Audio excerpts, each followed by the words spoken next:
د الله رب العزت د قرب در ټولو لوی ذریعه هغه مخلوق ته خدای ته نفع رسول دي.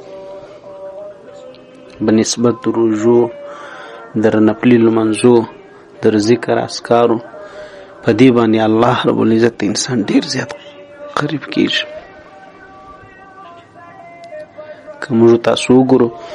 د الله د نازولو بندگانو د انبیاء علیهم السلام په زندگی او سیرت کې، د هغه د ملګرو او د اصحابو په ژوند او زندگی او سیرت کې چې هغه د انبیاء علیهم السلام نه رنګ اخیستی، او د تابعینو د اسلافو په ژوند او زندگی او د اولیاءو په ژوند او زندگی کې دا ټکی بیخي پکې ښکاره او نمایان دي چې هغه د خدای د مخلوق خدمت کړی دي او د خدای مخلوق ته نه پر رسولې د نظر په دې دی پوسی زموږ تاسو هغه ورونه خدای نه کرده کله موږ تاسو سره یا په موږ تاسو کې له چا څه د خدای او مخلوق ته آزار او ضرر رسیدي، نقصان دی ورته رسوي، نو بیا دې خیر غواړم. خدای پاک تعلقات، د الله رب العزت د قرب، د الله رب العزت دوستی، د الله رب العزت مینه محبت، دا بیخي بیا موږ تاسو بیا ډېر ځین لري، بیخي به ناشونی دی انسان لپاره. د الله مینه او قرب،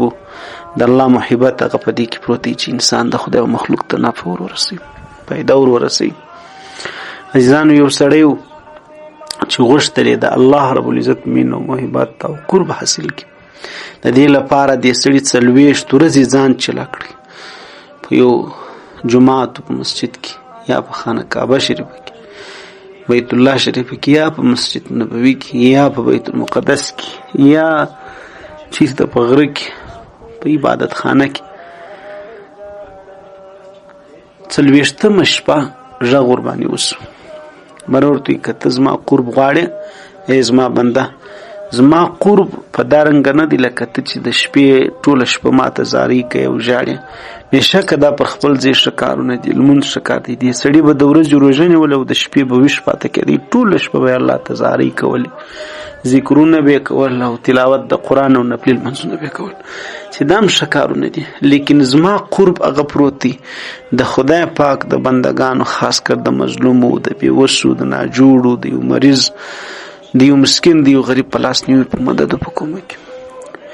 ورسه د بازار پلانې کوڅه د پلانې کوڅې د پلانې دوکانو مخ ته کښېنه، بیا وګوره چې څه پیښیږي. به زما قرب په دا کارو کې پټ دی، په دا خبرو کې زما قرب پروت دی، ما ته په دا شکل راژوندي کېدلی شي. دا سړی سبا سهار وختي رالی بازار کې وګرځېدی، هغه دوکانې پیدا کړې، ناستې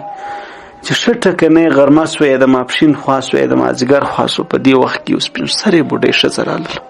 نور چا ته غږ نه کوي، هغه سړی هم غږ نه ورته کوي، چای میوې ورته راوړي، بس هغه هم د میلمه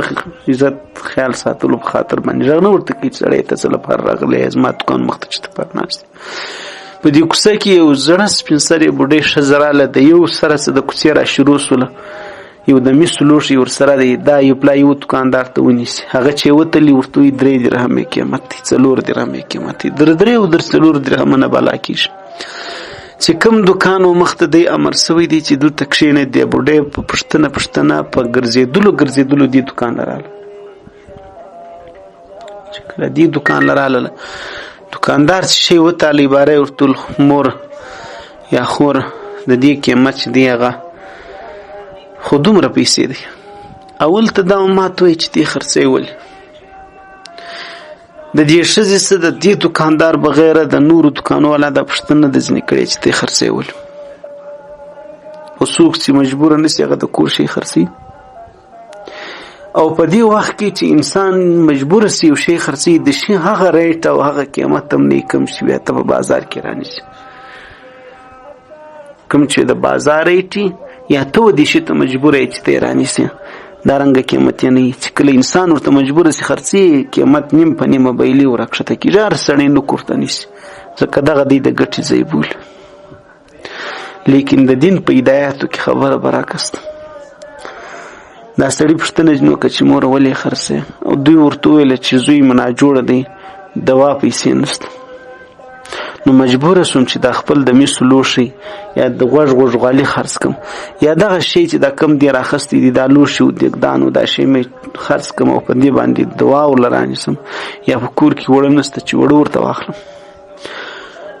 باره ورتولی چې ښه دا وجه د ورتلو وردا ستا د شي قیمت 20 دراهمه دی چې نورو 3 او 4 درهم ورکول او در 3-4 درهم بالا چا باندې دور کړي د ښځې ته 20 درهم هغه ته ټوکې ښکاره شي. هغه ښځه ورته وایي چې بچی یا وروره که ته رانیسې نو ته په 6 درهم له ما څه واخله په سخن مه راباندې وه ځکه چې زموږ 6 درهمه ته ضرورت دی دا به دې له ما سره احسان او ما به خولۍ کږه بیا شي او تا ته به لاس په دویم. دا سړی ورته وایي چې موره در باندې ټوکې او پسخن نه وم ما چې څه درته ویل هغه رښتیا دي ما چې څه درته ویل هغه مې بس په حقیقت او د زړه درته ویلي دي دا ستا شی نه کېدی سي له دې نه هم ډېر زیات ارزښتناک او قیمتي خو که ته خفه کېږې نه ته په دې خوشحاله په دې سوتا زه د دې 20 درایمه قیمت در کوم ته راځي یې غور تور خود 20 درایمه یې ورکړله او ښځې رخصت کړم. دا سړی هم ډېر زیات حیران شو. دا سړي به پوښتنه ځینې وکړله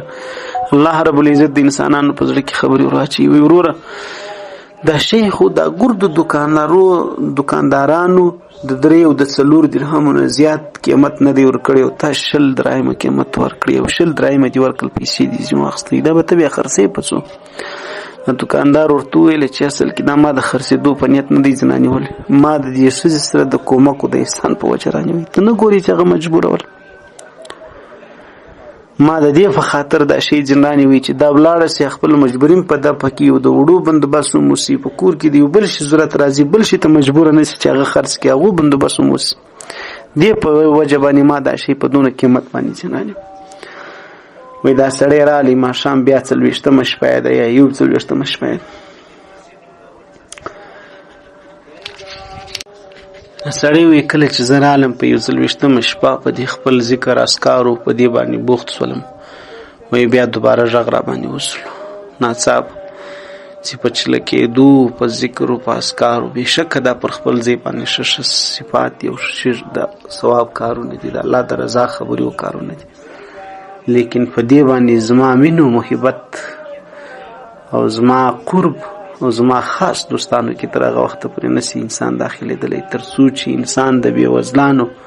لاسنیوی ونه کړي زما د مخلوق خدمت ونه کړي انسان د خپلې